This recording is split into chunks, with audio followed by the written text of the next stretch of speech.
কবিতার নাম ভালোবাসা দাও, কলমে এবং পাঠে আমি ইতি মণ্ডল। তুমি হৃৎপিণ্ডের মতো আপন, যা থামে না মৃত্যুর আগে।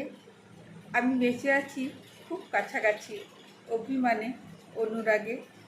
তুমি আকাশের মতো বৃহৎ, মন মাপে রাত দিন, শূন্যের আগে মহাজোট আর পরিমাপ পরাধীন। তুমি অনেক দূরের মতো ভয়ানক, রোজ বলে আমি মিথ্যে, কত বলিষ্ঠ হিসেবে একনিষ্ঠ, আমি আলোকিত খুব সত্যে। তুমি ঝড়ের মতো বেগবান, সত্যি মিথ্যের এক একাকার, তবু ভালোবাসা আছে মিশে, তাকে উপায় নেই লুকাবার। তুমি আগুনের মতো ভীষণ, বিধ্বংসী আর প্রদীপের আলো হও, যতই পুরুক জীবন খুব আশাবাদী মন। আমি ভালোবাসি তাই আসি, ভালোবাসা দাও। নমস্কার।